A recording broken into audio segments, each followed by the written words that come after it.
ہم جانتے ہیں کہ ہماری ان کہانیوں کو پاکستان، ہندوستان اور یورپ امریکہ میں بھی بہت سے لوگ سنتے ہیں۔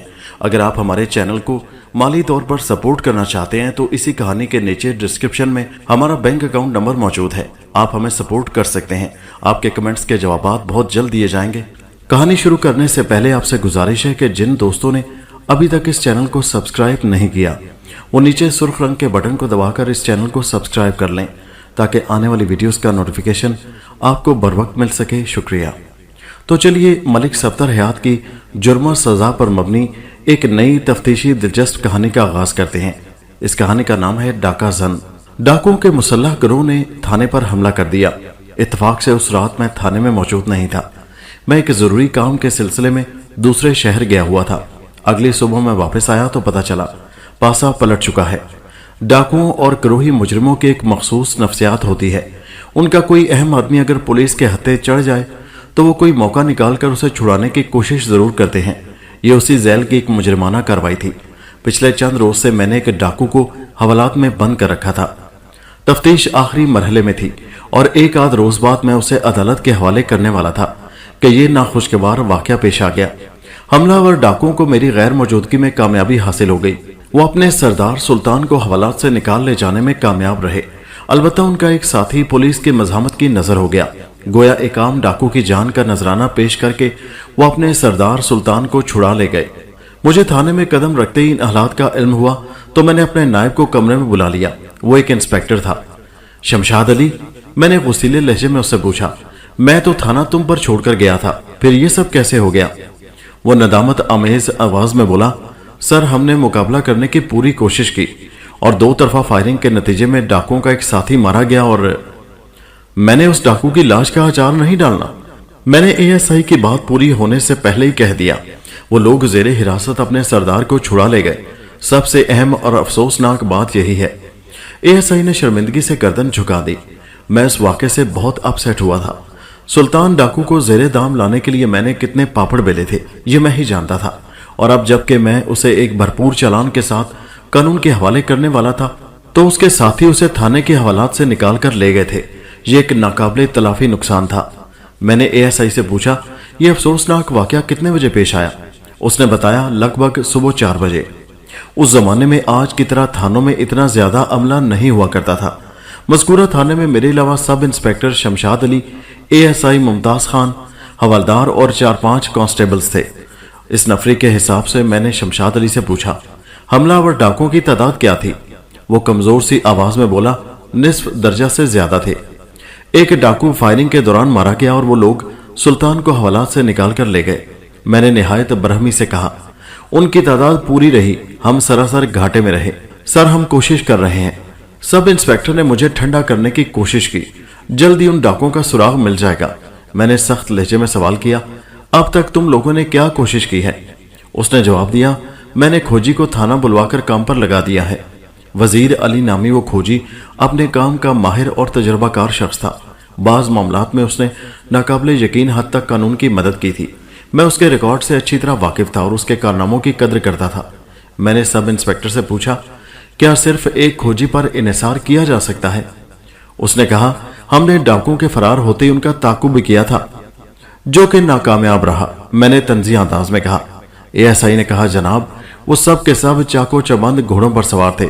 ہمارے 2 جوانوں نے ان کا پیچھا کیا کیونکہ ہمارے پاس اس وقت یہی 2 گھوڑے تھے اور ان گھوڑوں کی صحت بھی آپ سے ڈھکی چھپی نہیں۔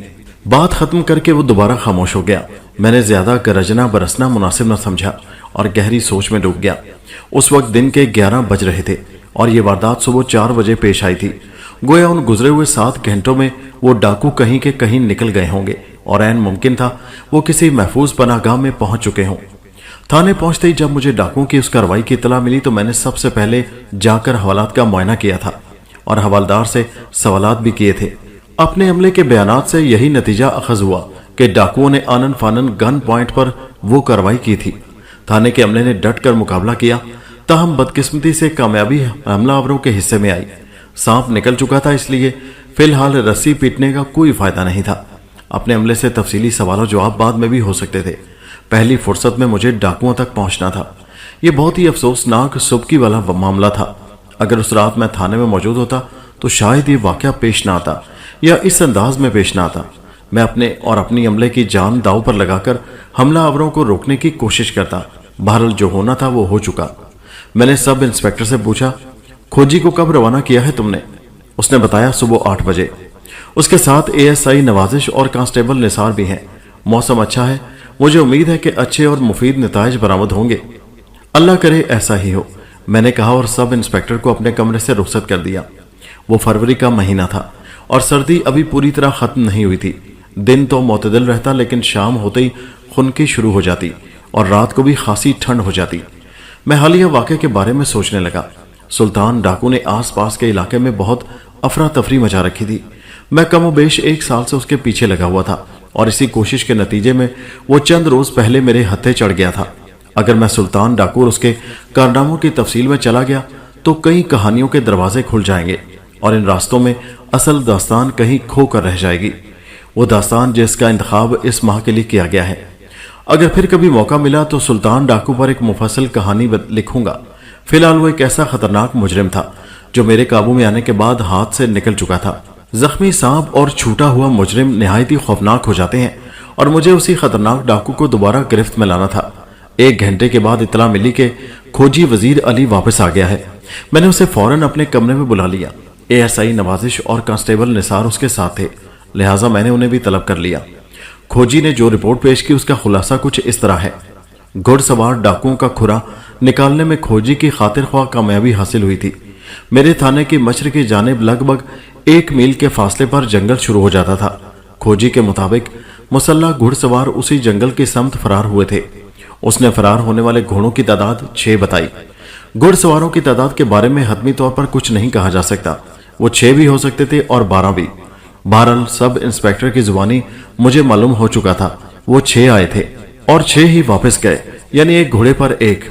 خیر کھوجی کی فراہم کردہ اطلاع کافی سنسنی خیز تھی کہ وہ ڈاکو جنگل کی طرف فرار ہوئے تھے۔ میں نے چند روز پہلے ایک زبردست مارکے کے بعد اس جنگل سے سلطان کو گرفتار کیا تھا۔ ایک طرح سے اسے ڈاکوؤں کی انتقامی کارروائی بھی کہا جا سکتا تھا۔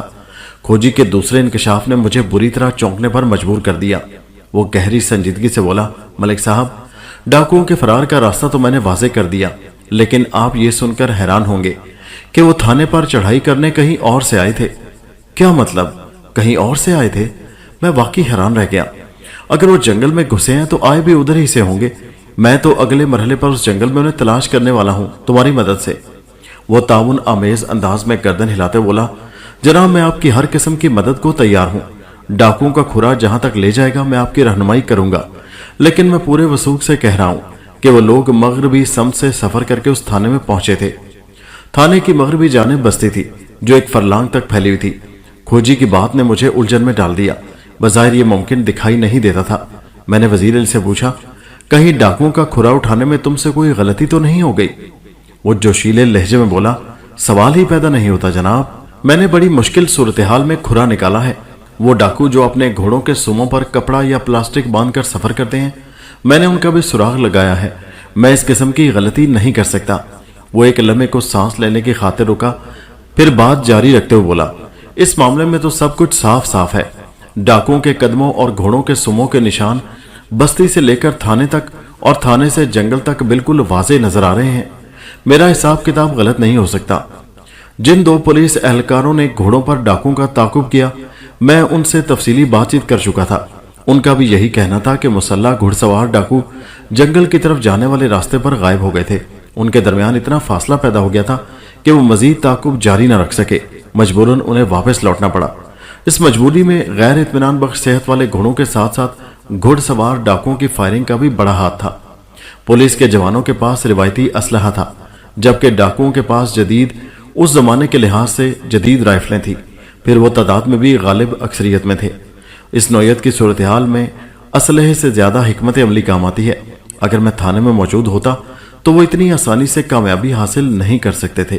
وزیر علی کی یہ بات مجھے ہضم نہیں ہو رہی تھی کہ وہ ڈاکو بستی کی جانب سے سفر کر کے تھانے تک پہنچے تھے۔